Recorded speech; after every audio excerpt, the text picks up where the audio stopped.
mä vielä näytän vähän tarkemmin tätä aluetta. Eli tämä on tämän projektin niin kuin käytännössä tämä rakennusalue. Mutta nyt alkuvaiheessa niin tähän rakennetaan 2 eri taloa, johon kumpaankin tulee 62 asuntoa, näin.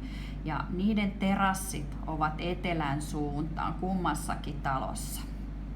Tämä on oikein hyvä alue, eli tässä on 700 metriä tähän Miramaariin ja sitten tuonne rantaan Fukeen on pari kilometriä. Ja tässä menee Avenida de Andalusia, josta tulee olemaan 2 käyntiä tänne alueelle. Ja sitten tässä menee tämmöinen kuin Camino de Coin, joka menee tänne, josta on myös pääsy tänne. Alue on hyvin tämmöinen tasainen, niin kuin lättänä, siihen on hyvä rakentaa ja siinä on ympärillä paljon viheralueita. Tämän päivän lehdessä, mitä tämä paikallinen edustajamme näytti, niin kerrottiin, että voi olla, että tänne lähelle tätä Avenida de Andalusia tulee erikoissairaala, mikä taas tarkoittaa sitä, että näiden asuntojen hinnat tulee mahdollisesti nousemaan, mutta siitä ei ole vielä mitään niin kuin päätöstä, vaan se on nyt tällä hetkellä spekulaatiota, mutta todennäköistä, että saattaa tulla. Mutta siihen menee 4-5 vuotta varmaan. Tässä on vielä vähän yksityiskohtaisemmin tätä kuvaa, mutta tästä näkyy, että tässä on nyt nämä ensimmäiset asunnot, mitkä tähän rakennetaan, nämä talot. Näissä on kivan kokoisia parvekkeita, eli tässä on 3 tyyppisiä pohjaratkaisuja tässä talossa, eli on 3 makuuhuoneen, 2 makuuhuoneen ja 1 makuuhuoneen huoneistoja. Tässä on nyt semmoinen tilanne tällä hetkellä, että tästä on myyty tai varattu 4 huoneistoa ja isoimmat tai atikoista on mennyt jo 1 ja sitten nämä penthouseista on mennyt muutamia tässä tai ylempien huoneistoja. Ja täällä on ollut aika paljon näitä katsojia, että katsottiin tuossa, että joka päivänä semmoinen 40 käyntiä, että tämä varmaan menee aika vauhdikkaasti tämä projekti. Tässä on hyvät hinnat. Täältä saa jo ihan uuden oman asunnon 99 000 eurolla. Siinä on 1 makuuhuone ja terassit on siis myöskin etelään.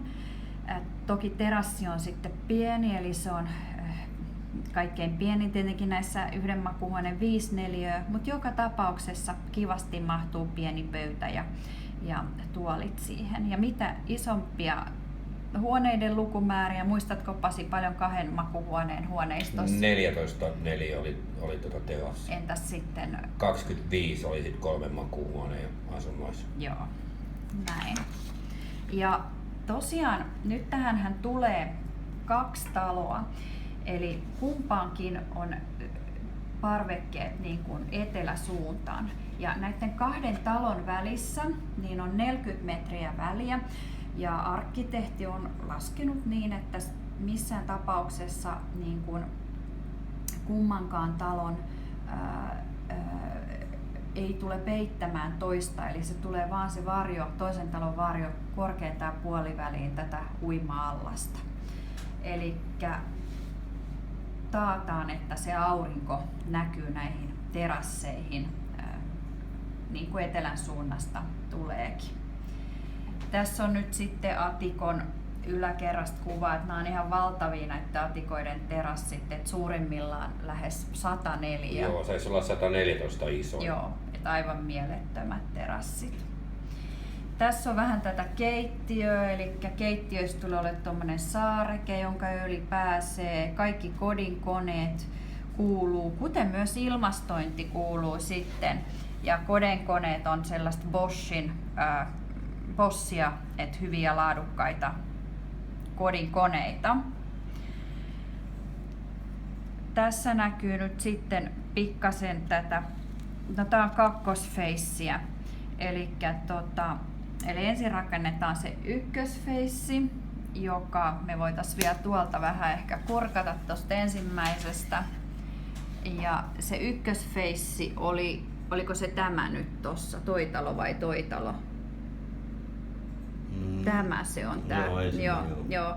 Ja siinä niin kun ikkunat on tälle Coinsin puolelle ja sitten tuonne niin kuin etelän suuntaan nämä parvekkeet ja tässä on taas tänne nämä parvekkeet. Näin. No tässä on itse asiassa tätä samaa kuvaa, mutta tätä me ei nyt tarvita sen enempää. Tässä näkyy nyt sitten esimerkiksi tällaisen T3, Tipo 3, niin kuin näette miten valtava tämä terassi on, että 128 neliökokoisia terasseja ja joka puolella. Ja katsotaan, että tämä nyt oli varmaan se myyty, mutta jos mä katson nyt Tipo 3, jos sais isoin terassi, no se on toi, mutta se on myyty. Mutta sitten esimerkiksi on 109 neliöistä 11 neliöisiä terasseja.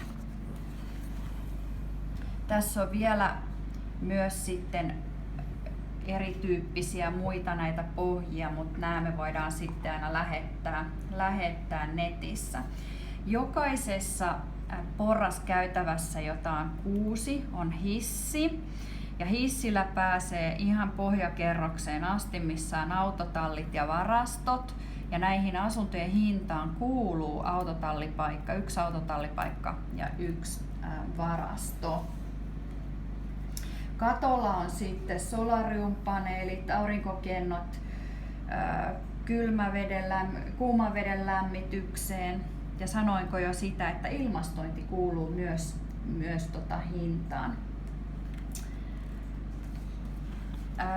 Mä en näitä nyt sen enempää tässä katon, mutta uima-altaasta vielä sen verran, että uima-allas on iso, 20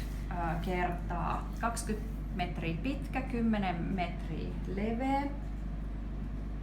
Ja lisäksi tänne tulee kymi, jumppasali siis, punttisali, lapsille leikkialue. Ja näitten blokki 1 parvekkeet on siis tänne allas- ja puutarha-alueelle. Ja maksuehdoista vielä sen verran, eli tässä on käsiraha 6 000 €. Nyt vielä odotellaan rakennuslupaa, mutta se on jo alustavasti hyväksytty ja noin 4-6 kuukautta, kun se rakennusluma on sieltä tulossa. Kun se rakennuslupa saadaan, niin kaikille näille, jotka on tehnyt sen varauksen, ilmoitetaan, että 30 päivää aikaa tehdä tämä esisopimus, allekirjoittaa esisopimus, jossa sit pitää maksaa 30%, ottaen huomioon myös tämä 6 000 €, joka siis vähennetään siitä 30 pinnasta. Sen jälkeen on 1 vuosi aikaa, kun maksetaan 10% ja loput maksetaan sitten 60%, kun asunto luovutetaan. Ja tälle 60% on mahdollista saada sitten esim. Suurpankista laina, eli he tietää sitten projektin ja pystyy lainottamaan ostajaa tarpeen näin vaatiessa. Mutta oikein upea projekti ja nyt me mennään ottaa tuosta ulkoota vielä vähän valokuvaa.